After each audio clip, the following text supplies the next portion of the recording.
Welcome back, YouTube. Peekaboo to another Q&A with us, the British Fist. Gotcha. Or peekaboo in your case, NJ. Make sure you guys subscribe above, like this video, and comment your thoughts on the questions we've got down in the comment section below. Make sure you contact us in the description box below. Have you been smoking or something, NJ? Oh yes, many times. Well, to be honest with you, I'm Mr. Parkin. I don't smoke. I'm straight edge. I don't even drink either. And this in here, and he's just lying. He's lying through his teeth. He's really straight edge like myself. It's NJ. I don't smoke. What's up? A good message out there. Kids, don't smoke. Or adults. Same people. We don't want any of our viewers getting cancer. Put it that way. Anyway, another Q&A with us, the British Fist. I believe this is Q&A number 40. We're well on our way to Q&A number 52. Our year-long's worth of Q&As, and we want to keep going that far. So keep sending us your questions via the links in the description box below. Inbox us, Facebook us, comment us, or just inbox us on Facebook, on YouTube. That'll be the best way of doing it. And please be patient if your questions haven't been answered. They will be answered in future Q&A. We promise. We promise. And I want to say, people, before we get into this, is make sure you check out our Facebook group where we post loads of comments, questions to get us talking. The British Fish Universe. Yeah, go check that out, guys. Another Q&A. Let's go. The Bad Guy 2656. The Bad Guy. Dudley Boys, the greatest tag team ever? They're up there, aren't they? Well, Demon! What? Get the pool cue! What I'm going to say, people, with the Dudley Boys, Cheers, thanks.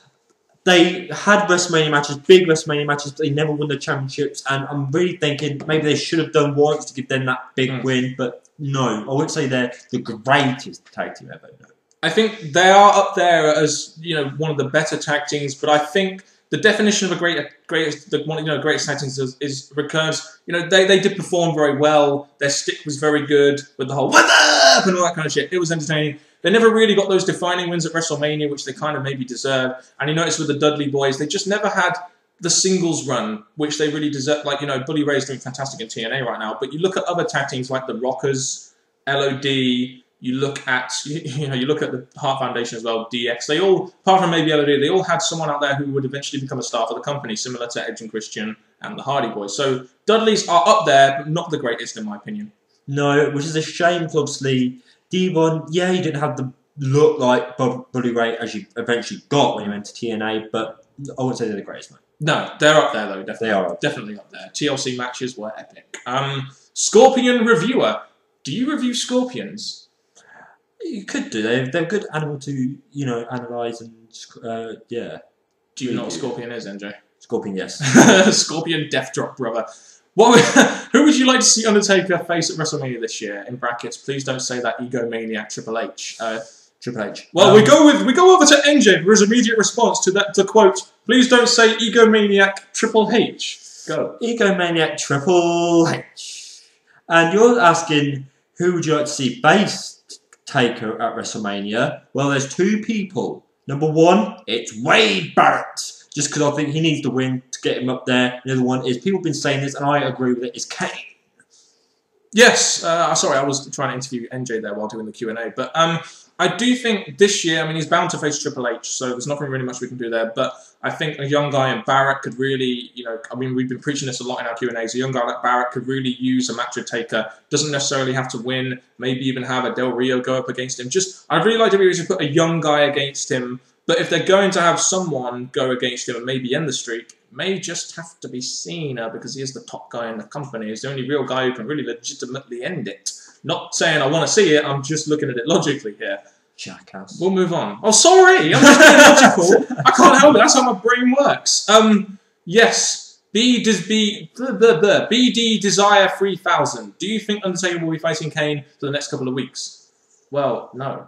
There isn't Undertaker going to be in promo segments and never going to be wrestling, because he's just not, you know. Sadly, Taker is going to fade out pretty soon. But again, him going against Kane, it would have made sense, because obviously Kane's the one who came into the WWE and went to Taker, so why not have Kane go on and have a feud with Taker one more time? But it's not going to happen, because there's not enough time, I don't think. I mean, they had a feud in 2010, so I would say, why would you want to revisit that? They'll never really get to the upper level of their WrestleMania 14 match, in my opinion, so best not do it, in my opinion.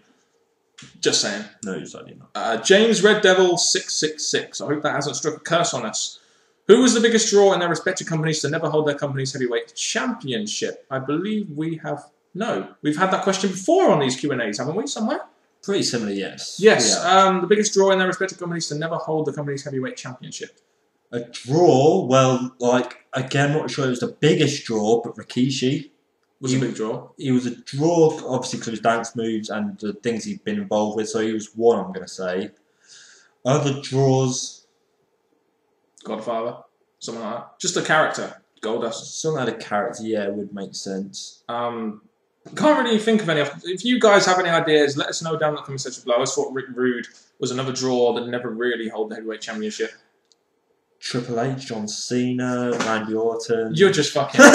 you jotted down every member of the Breakfast Club there. I don't know. I'm pretty sure we've had this question before, but at the same time, still a good question. The Paguna, who supports Arsenal, I believe, who got a 4-0 whooping by AC Milan at the time we're recording this Q&A. Ha ha ha ha ha ha. At least you're in the Champions League, though, and then United aren't. But who would you like to see draft from Raw to SmackDown or SmackDown to Raw?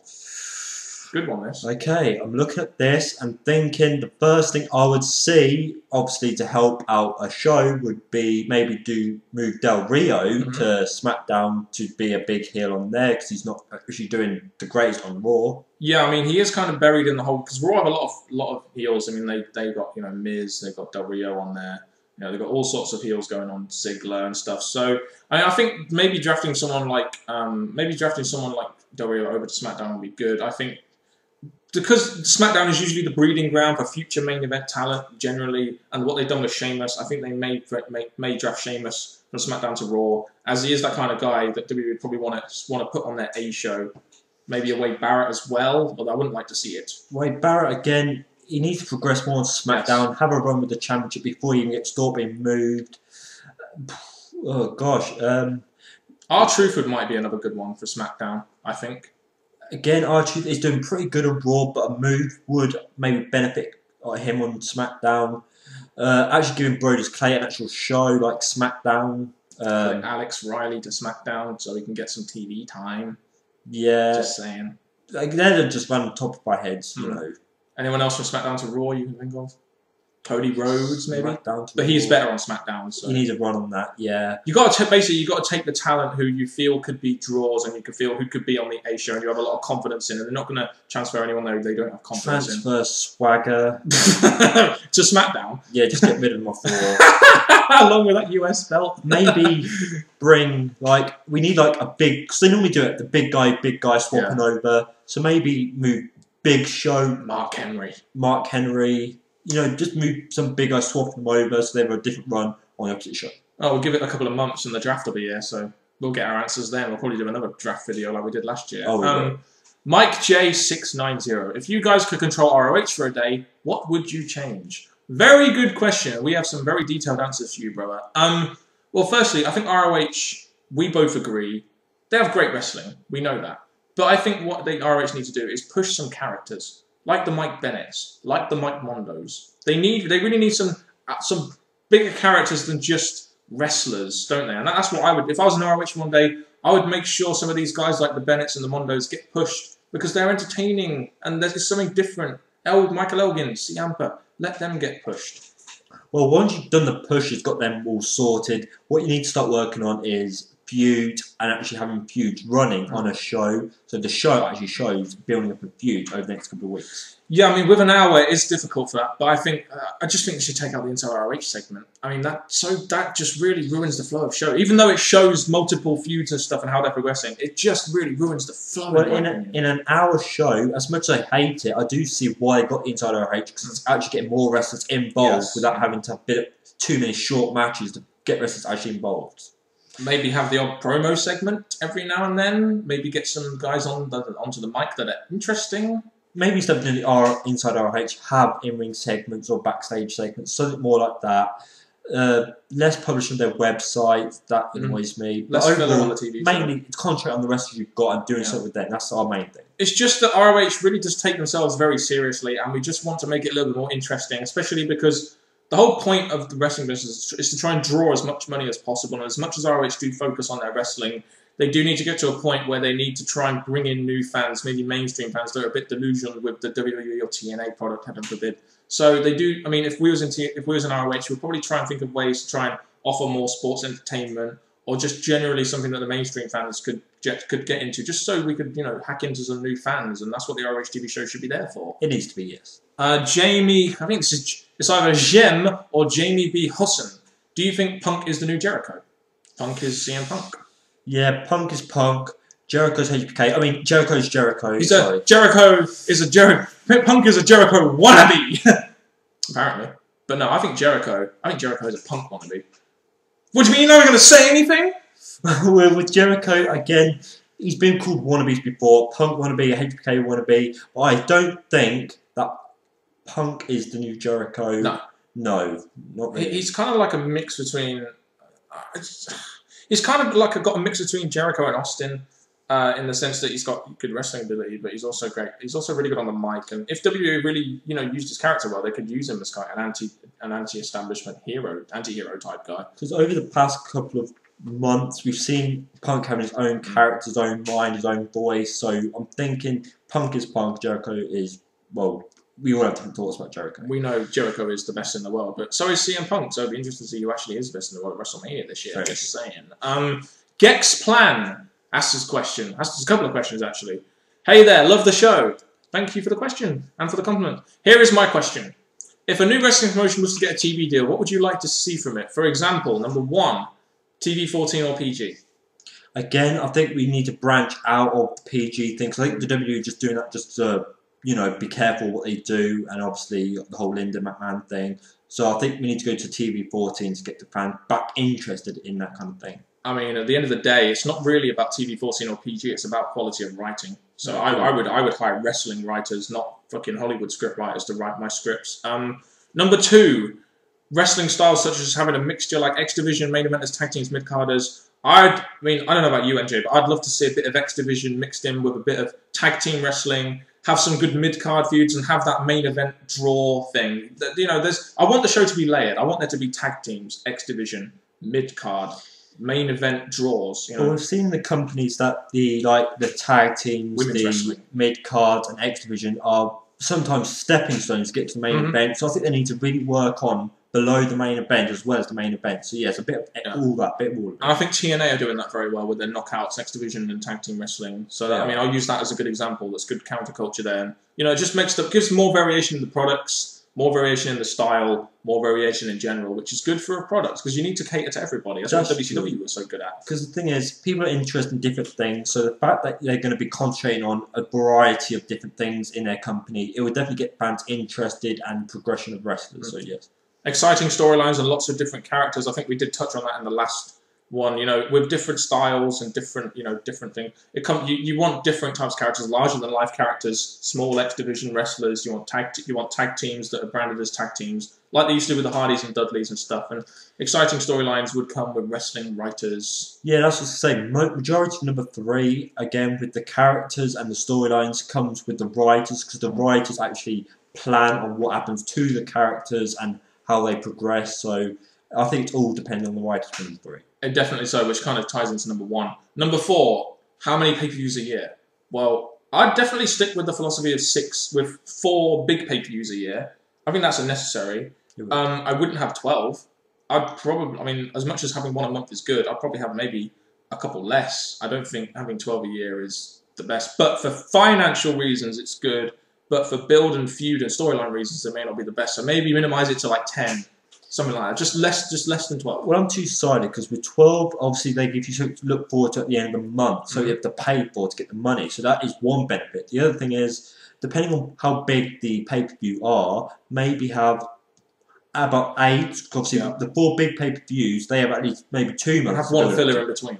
Something like that, yes. Just to carry on feuds or that kind of thing. So yeah, interesting question there. Got a couple more. If you could have a draft between any WWE wrestlers and TNA wrestlers, what 6 wrestlers from each show would you have drafted and why? So we'll start, from WWE to TNA, I think the thing is, I know I'm sounding a bit harsh here, but if you were looking at it realistically, WWE would want to sign TNA's best talent and TNA would probably be left with the leftovers. Do you know what I mean? I'm not trying to sound harsh here, but you can either look at it 2 ways. Either they're both going to try and sign the best talent, or you've got to look at it realistically in the sense that TNA really couldn't afford the top WWE talent, but WWE could afford the top TNA talent. Well, the way I see it with TNA, there are wrestlers in WWE who may be leaving the WWE because they're obviously moving on. So I think they could maybe leave. Like we could maybe move like a Mark Henry eventually when Mark Henry leaves. Maybe leave a Drew McIntyre eventually because obviously if they don't book him properly, he'll probably leave. Alex Riley. They don't book him properly. Again, there are guys who could retire and maybe want to stay in the wrestling business, so they could go to TNA. So maybe big names could go to TNA eventually. If I'm looking at WWE, if I'm looking at TNA to WWE, I mean, you've got to look at guys that Vince McMahon would really like. I think Vince McMahon would really like Robert Roode. He would really like James Storm. I think just maybe even if it's just for pure nostalgia reasons, a Kurt Angle would be a good guy to move back to WWE. Like, again, I think they could maybe like some of the tag teams as well. Motor City Machine Guns, fantastic tag team. It would be. Chris Sabin and Alex Shelley. Yeah, I think maybe bring back, now Buddy Ray's progressed and so it's bigger, maybe a big name like that would come back. Maybe even a Jeff Hardy, who knows. Yes, there's many ex-WWE. That's the problem with TNA because there's a lot of ex-WWE in TNA. But I think now they've progressed and got into big roles, bring them back. I mean, you could bring guys from the X Division over to WWE to maybe give a bit of variation in the products. You could sign women's talent like Mickie James, Tara. You could sign Gail Kim. There's so many people who WWE could sign, but won't, obviously. But with WWE, with TNA, they kind of left with the leftover. It's very unfortunate, and it sounds harsh, but they would have to go for the mid-card talent. Or well, as long as WWE leave, Eric Young there, just leave him there. Santino and Eric Young should never be on the same show. No way. But tag team, yeah. But I think TNA could get some of WWE's big wrestlers if they end up retiring or wanting to leave to WWE. But again, at the moment in time, we've just named a few there. Yeah, you let us know who you would, you guys are there. You let us know who you would draft, and because we're doing this off the top of our heads, it's kind of difficult for us to do. But get your opinions down in the comment section. At the Royal Rumble, Santino and Mick Foley got huge pops when they came face to face because of the Cobra and Mr. Soccer gimmick. What would you think if they had a match at WrestleMania, a comedy match or something for the fans to enjoy, since the card doesn't look like it has much matches on it? Thanks. Funkasaurus versus Rikishi would be better, in my opinion, than a dance-off. Well, with Mick Foley at WrestleMania, he needs to be putting people over at the big stage of them all. So Ziggler would be an example. But the way I'm seeing it, yes, you need entertaining matches too, but Mick Foley is not an entertaining character. He's more of a star who's there to put people over. Yeah. So I would say maybe Santino and another comedy character, not Mick Foley. I wouldn't have it happen personally, but that's all the questions we have on this Q&A for you guys. It's been entertaining. It's been fun answering these Q&A questions as usual, but make sure you leave us your thoughts and everything down in the comment section below. I think you've got a couple of words now, NJ. All I'm going to say is that obviously with some of these, the thing about this is we just go through them so they're from the top of their head, and hopefully you've enjoyed our thoughts from the top of our head, as well as go into detail as much as we can about the questions you've been giving us. Yeah, keep sending them as well. Like I say, we want to do as many of these as possible, and we do thank you sincerely from the bottom of our hearts for sending us questions. It is quite an honour. Oh God, did you have a heart attack there? Oh yes. Oh God. But anyway, that's been another Q&A, of course, from Mr. British Fist. I'm Mr. Parkin. This guy sitting next to me is NJ. Ka-ching indeed for the win. What's up? God, you were right on cue with that one, weren't you, NJ? Oh yes! Do you want to end the video? All I can say, people, is thank you for tuning in for another Q&A. It's been fun, it's been fun, it's been fun. So keep the questions coming so we can keep having the fun that we've just said. And all I can say now, people, is thank you very much. Keep the questions coming. Until next time, people, goodbye.